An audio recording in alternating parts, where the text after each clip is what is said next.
à toutes et à tous. Je m'appelle Colline, je suis chargée de campagne chez Change.org depuis maintenant un peu plus d'1 an.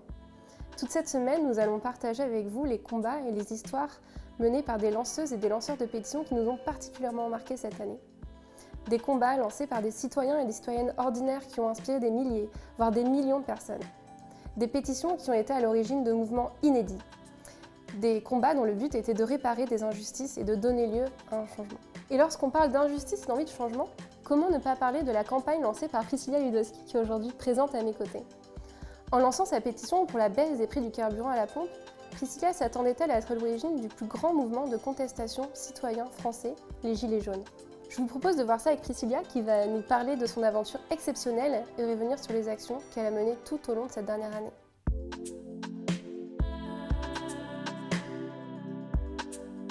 J'ai lancé la pétition en mai 2018 et ça faisait suite un petit peu à une réflexion personnelle que j'avais quand je parcourais un peu toute la France quand je me suis reconvertie parce que j'ai travaillé au sein d'une banque et je me suis reconvertie dans les cosmétiques bio et l'aromathérapie, donc je me déplaçais souvent pour me former du coup à mon nouveau métier.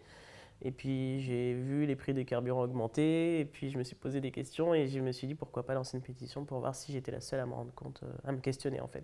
Dans cette pétition qui s'adressait au ministère de la Transition écologique, j'ai posé un certain nombre de sujets sur la table, donc les mesures liées à la transition écologique, le manque de transparence du gouvernement et tout ce qui tourne autour des mesures en général et le fait qu'il n'y ait pas d'égalité fiscale à ce sujet-là. Donc c'est un petit peu tout ce qui a motivé ma démarche.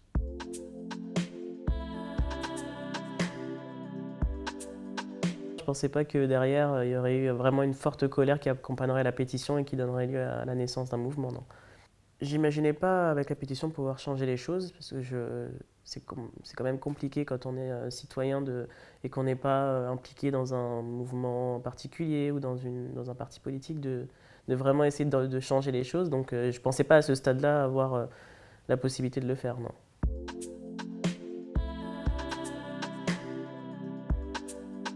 Au mois de mai, quand j'ai lancé la pétition, je l'ai partagée au sein de mon entourage.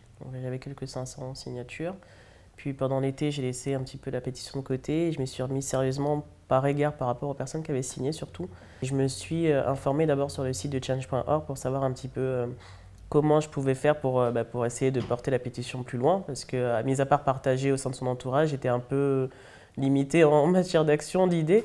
Donc j'ai vu que voilà, il y avait des conseils qui expliquaient comment partager, comment faire en sorte de contacter les médias, etc. Donc c'est ce que j'ai fait en septembre et j'ai fait ça tout le mois de septembre.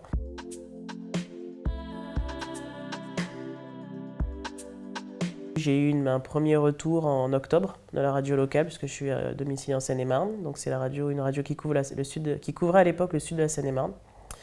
Ensuite, j'ai été contacté par un journal de Seine-et-Marne aussi. Et c'est à ce moment-là que j'ai pu... La première grosse étape a été celle-ci, en fait, de pouvoir en parler dans des médias locaux. Ensuite, ça a été Le Parisien qui a publié la pétition. Et là, il y a eu une explosion des signatures. Et c'est à ce moment-là qu'il y a eu une évolution entre le moment où j'ai lancé la pétition et cette étape-là où ça a apparu dans Le Parisien.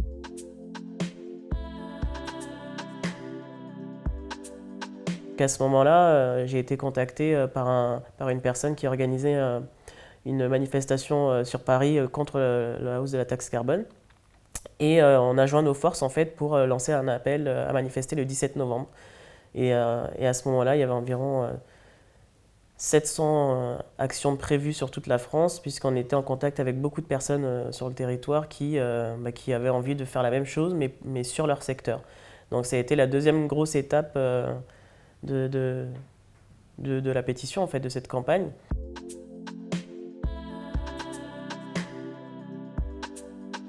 Le 27 novembre, donc 10 jours après la première grosse manif, il y a le ministre de la Transition écologique qui nous contacte. Donc on l'a rencontré, on lui a remis en main propre toutes les revendications qu'on avait synthétisées.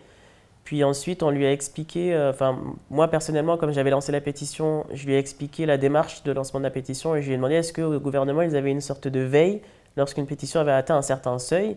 Est-ce que le gouvernement se penchait dessus et s'intéressait? Et j'ai pointé ça du doigt parce que je trouvais qu'il y avait un manque, justement. On est accompagné pour lancer la pétition, mais ensuite, qu'est-ce que fait le gouvernement derrière lorsqu'il constate qu'il y a une grosse communication autour de ça? Parce que j'avais pas du tout été contacté entre mai et fin novembre, quoi. Du coup, début décembre, c'est le Premier ministre qui nous a contactés, le cabinet du Premier ministre. Et malheureusement, on n'a pas pu se rendre à ce rendez-vous parce que voilà, les conditions d'organisation de ce rendez-vous étaient un peu floues. Voilà, parce qu'on nous a demandé de rentrer par la porte de derrière, on n'a pas voulu que ce soit filmé, donc on cherchait aussi la transparence, donc on n'a pas accepté les conditions. Ensuite, il y a eu la réponse du président à la pétition. Donc c'est là que tu m'as contacté pour me dire que le président avait répondu, que j'étais assez étonnée. Et je lui ai répondu via la plateforme. Bon, je ne sais pas si son équipe a pu prendre connaissance et ça a donné naissance au grand débat. En fin de message, il expliquait qu'on pouvait entamer la discussion et ensuite on a eu la mise en place de ce grand débat qui a suivi.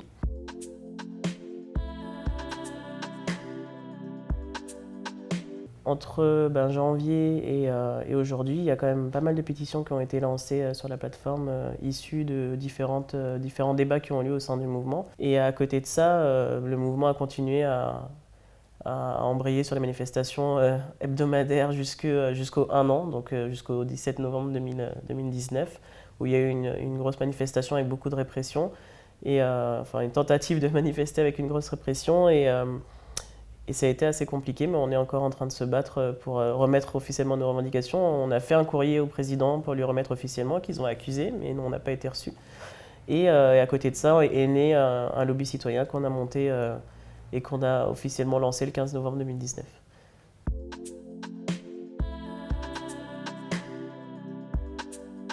Alors si j'avais un mot à adresser aux signataires, ce serait merci tout court.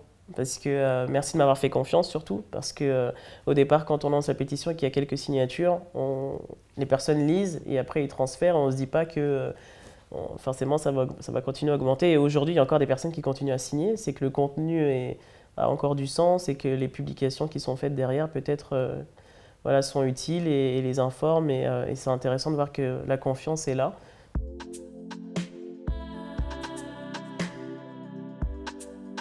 L'existence même de l'outil de la plateforme, c'est intéressant parce que comme je disais au ministre, on n'a pas la possibilité de les contacter, hein, on ne peut pas envoyer un texte au ministre. Donc du coup, on n'a pas d'outils comme ça qui permettent à un citoyen lambda de porter des sujets politiques sans forcément être encarté ou sans forcément parler au nom d'un parti. Et le faire, c'est intéressant et c'est utile et je remercie l'équipe Change de m'avoir... Déjà d'exister tout court, c'est important que la plateforme elle existe et surtout d'avoir des personnes qui sont prêtes à nous accompagner dans la démarche, quoi. Donc voilà, merci à toute l'équipe. Et merci à toi Priscilla pour ce témoignage inspirant. Je pense que beaucoup d'autres personnes seront inspirées comme je l'ai été tout au long de l'année par ta persévérance, ta combativité et ton endurance aussi dans ce combat. Merci. Tu nous as prouvé que la voix citoyenne pouvait réellement faire changer les choses et qu'on pouvait s'adresser aux représentants politiques. Donc je tiens vraiment à te remercier pour ça. Merci. Et je vous propose de rester avec nous cette semaine pour découvrir d'autres histoires inspirantes dans lesquelles des citoyens et des citoyennes ordinaires ont décidé de lancer une pétition sur change.org et de mettre fin au statu quo pour devenir actrices et acteurs du changement. Je vous dis à très vite.